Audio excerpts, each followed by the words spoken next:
Hello दोस्तों, मैं यहाँ पे किस स्टेट से अप्लाई करना है आरआरबी उसके बारे में कुछ बताना चाहता हूँ। मैं बता रहा हूँ, उसके बाद आप लोग डिसाइड कर सकते हैं कि कहाँ से आपको अप्लाई करना है।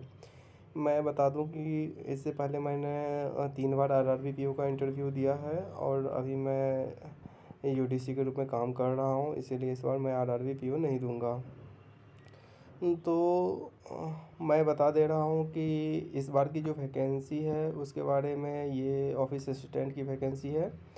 तो आप देख सकते हैं कि किस हिसाब से ये वैकेंसी ये आरआरबी 10 के लिए रखा गया है। और जैसे कि यूपी में जो है वो सबसे ज़्यादा वैकेंसी है। तो लोगों का रुझान, बहुत लोग बोल रहे हैं कि यूपी से भरना चाहिए कि कहाँ से भरना चाहिए, इसके बारे में वो बहुत सारे वो कन्फ्यूजन में है। इसके बारे में मैं बता दे रहा हूँ कि ये अगर आप का एज फैक्टर नहीं है, जैसे कि आप 20 साल के हैं, 21 साल के हैं, 22 साल के हैं, मतलब लेस देन 25 है, तो आप निश्चित ही आप अपने स्टेट से ही अप्लाई कीजिए, क्योंकि जॉब तो हो जाएगी लेकिन बाद में फिर दिक्कत हो जाती है। तो क्योंकि यहाँ पे प्रमोशन थोड़ा स्लो रहता है, तो लॉन्ग टर्म आपको एक ही आरआरबी में रहना पड़ेगा। तो अगर आप लेस देन 25 है तो आप निश्चित ही अपने स्टेट से अप्लाई कीजिए। उसके बाद आते हैं जिसकी लास्ट एज है, जैसे 28 हो गई है, जिसकी 29 हो गई है, तो उसके लिए क्या करना चाहिए। उसके लिए कौन सा स्टेट रहेगा जो जो कि सबसे अच्छा रहने वाला है, जो कट ऑफ के हिसाब से कम रहने वाला है। तो आप एक ये कर सकते हैं कि जैसे कि आप नॉर्थ ईस्ट जा सकते हैं। नॉर्थ ईस्ट में आप देखेंगे कि कट ऑफ थोड़ा कम रहता है, मैं बाद में कट ऑफ भी दिखाऊंगा। तो कट ऑफ कम रहता है। इसके अलावा आप हिंदी स्टेट में थोड़ा कट ऑफ ज़्यादा रहता है। और कुछ स्टेट ऐसे भी हैं जहाँ पे एनआर वैकेंसी है। एनआर है तो चांसेस हैं कि लगभग 90% वो वैकेंसी रिपोर्ट होगी। और सभी स्टेट में वैकेंसी तो अच्छी है, उसमें कोई दिक्कत वाली बात नहीं है। और एक चीज़ ये समझ लीजिए, जितने भी हिंदी स्टेट हैं वहाँ पे कट ऑफ सिर्फ 3 या 4 नंबर की डिफरेंस में ही रहता है। ऐसा नहीं है कि 10 नंबर 15 नंबर डिफरेंस हो जाता है। जो रिजर्व कैटेगरी है उसमें डिफरेंस रहते हैं, लेकिन जनरल कैंडिडेट के लिए ज़्यादा डिफरेंस नहीं रहता है। मतलब अगर आप 200 में से 120 नंबर लाने की आपके पास एबिलिटी है, तो आप कहीं पे 125 है तो 125 भी ला सकते हैं। तो 125 कौन ला सकता है? जो 120 ला सकता है। इसीलिए ज़्यादा घबराने की बात नहीं है। मेहनत करेंगे तो आराम से हो जाएगा। अब लास्ट कटअप मत देखिए, आप ऊपर वाला कटअप देखिए। तो आराम से अपने स्टेट से आप अप्लाई कीजिए अगर आप 20 लेस देन 25 हैं तो। और लेस देन 25 के अलावा जो मोर देन 25 है उसके लिए कौन सा स्टेट अच्छा रहेगा, अगर वो चाहते हैं और दूसरे स्टेट में जॉब करना, तो उसके लिए मैं बता दे रहा हूँ। एक अच्छा ऑप्शन ये रहेगा कि आप जैसा कि यहाँ पे त्रिपुरा से फॉर्म भर सकते हैं। त्रिपुरा के अलावा आप जैसे कि कम कट ऑफ वाले जोन में आप मेघालय चूज कर सकते हैं, मिजोरम चूज कर सकते हैं, नागालैंड चूज कर सकते हैं, या आप अरुणाचल प्रदेश जा सकते हैं, या छत्तीसगढ़ भी आपके लिए एक अच्छा ऑप्शन हो सकता है। और वो इस मैं ये बता रहा हूँ कि ये सब उनके लिए हैं जिसका लास्ट एज है। और उसके अलावा जो सिर्फ हिंदी स्टेट में रहना चाहते हैं, तो हिंदी स्टेट में सिर्फ अप्लाई करना चाहते हैं, उनको लगता है कि लैंग्वेज का दिक्कत होगा, तो उसके लिए आप यूपी जा सकते हैं। लेकिन ये समझ लीजिए, यूपी का कट ऑफ कभी भी आप देखेंगे तो कम नहीं रहता है।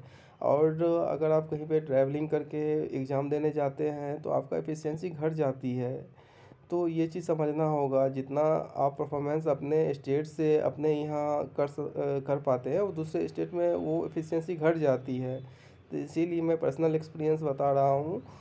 तो अपने स्टेट से ही अप्लाई करना सबसे बेटर रहेगा। और उसके अलावा ये ऑफिसर स्केल 1 की वैकेंसी है।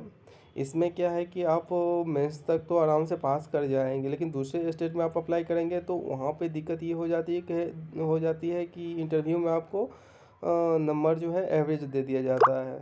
जैसे कि मैंने 2019 में त्रिपुरा से अप्लाई किया था, तो वहाँ पे गुवाहाटी में मुझे अच्छा इंटरव्यू जाने के बाद भी 46 नंबर ही मिले थे इंटरव्यू में, तो इसीलिए दूसरे स्टेट से आप अप्लाई करेंगे तो इंटरव्यू में फिर आपको एवरेज मार्क्स दे दिया जाएगा।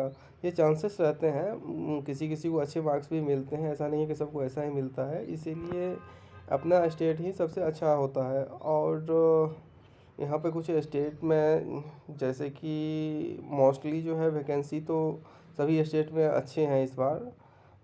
और अगर कोई यूपी जाना चाहता है तो जा सकता है, यूपी में भी अच्छी वैकेंसी है, बिहार में भी अच्छी वैकेंसी है, बिहार वाले मोस्टली बाहर जाते हैं।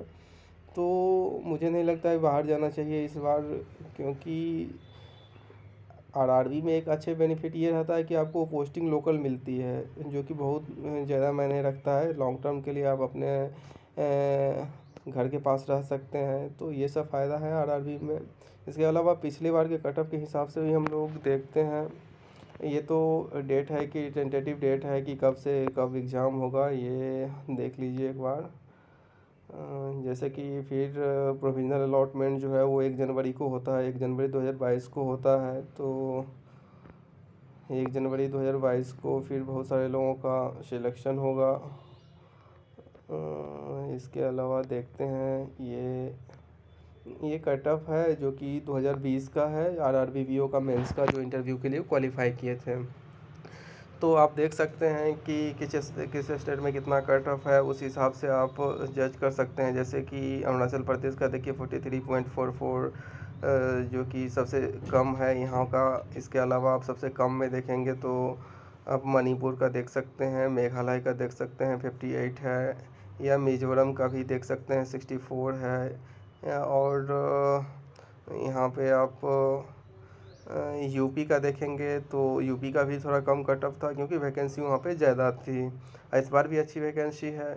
तो जहाँ पे ज़्यादा वैकेंसी होती है वहाँ पे तो फ़ायदा होगा ही होगा, लेकिन जो लोकल कैंडिडेट रहते हैं वो इंटरव्यू में जाते हैं तो उसको ज़्यादा प्रेफरेंस मिलता है, और मिलना भी चाहिए, क्योंकि उनको जो लोकल हैं उनको अपने स्टेट के बारे में ज़्यादा पता रहता है, वो अच्छे से काम भी कर पाएंगे, तो उन लोगों को प्रेफरेंस मिलता है। तो बाहर से आप जाएंगे तो इंटरव्यू में फिर आपको दिक्कत होगा वहाँ पे। ये जो है सेक्शनल कट ऑफ था, जो रीजनिंग में 12 था, जनरल के लिए रिजर्व के लिए 8.75 था, कंप्यूटर में इसे देख लीजिए, जनरल अवेयरनेस है, इंग्लिश हिंदी क्वांटिटेटिव एप्टीट्यूड है। तो ये इसका सेक्शनल कट ऑफ है, जो कि ज़्यादा नहीं रह सकता है, इजीली निकल जाता है। इसके अलावा ये प्रोविज़नल अलॉटमेंट जो है असिस्टेंट का कट ऑफ है, इसमें आप देख सकते हैं कि कहाँ का ज़्यादा कट ऑफ है, कहाँ का कम कट ऑफ है, उस हिसाब से आप भी एनालिसिस कर सकते हैं। लेकिन मैं तो यही बोलूँगा कि जिसका एज फैक्टर नहीं हुआ है, जिसका <25 है, वो अपने स्टेट से ही मोस्टली अप्लाई करें, सबसे अच्छा रहेगा। जिसका more than 25 है या जिसका लास्ट एज में है, वो ये ऑप्शन चूज कर सकते हैं, दूसरे स्टेट में जा सकते हैं। तो देख लीजिए एक बार पूरा जितना भी है, आप स्क्रीनशॉट भी ले सकते हैं इसका। तो ये कट ऑफ है जो कि असिस्टेंट का है, कि ये 1/3/2021 को जो इसी साल आया हुआ था फाइनल रिजल्ट आरआरबी क्लर्क का, उसका ये कट ऑफ है। इसके अलावा आप ये आरआरबी ऑफिसर स्केल 1 का फाइनल कट ऑफ है। तो यहाँ पे आप देख सकते हैं कि कहाँ पे ज़्यादा कट ऑफ है, कहाँ पे कम कट ऑफ है। जो रिजर्व कैटेगरी वाले भी देख सकते हैं, ये रिजर्व कैटेगरी वाले में बहुत ज़्यादा डिफरेंस देखा जाता है, खासकर वेस्ट बंगाल में, यूपी में। यहाँ पे ओबीसी को ज़्यादा फ़ायदा होता है, यहाँ से ओबीसी वाले ज़्यादा चूज कर सकते हैं जिसकी एज जो है more than 25 है। बाद बाकी आप खुद ही एनालिसिस कर सकते हैं। कट ऑफ पिछली साल का जो वैकेंसी था उसको भी आप देख के एनालिसिस कर सकते हैं। और इसके अलावा ये आरआरबी पीओ के प्री का कट ऑफ है, जो कि यूपी का आप देख सकते हैं 47 है, ओबीसी का 46.75 है, जम्मू कश्मीर का 52 है, राजस्थान का 66 है, जनरल का 59.75 है। इसी तरह जितने भी स्टेट हैं सभी का ये प्री का कट ऑफ है। ये आप देख लीजिए और पिछले साल से एनालिसिस कीजिए कि कितनी वैकेंसी पिछली साल थी, कितनी वैकेंसी इस बार है और कितनी कट ऑफ जो है स्टेट वाइज कितनी वैरी की थी, ये पूरा देख लीजिए। वैसे मैं एक वीडियो इस पे बनाऊंगा कि कितनी वैकेंसी का डिफरेंस इस बार है और कितना कट ऑफ जो है पिछली बार 3-4 साल में गया है उस स्टेट का। तो आप वो चीज़ वीडियो में आप देख सकते हैं, मैं जल्द ही वो वीडियो लाऊंगा। तो बाद बाकी अभी स्टार्ट हो गया अप्लाई करना, पढ़ाई चालू रखिए, अभी घबराने की बात नहीं है और थोड़ा एनालिसिस कीजिए।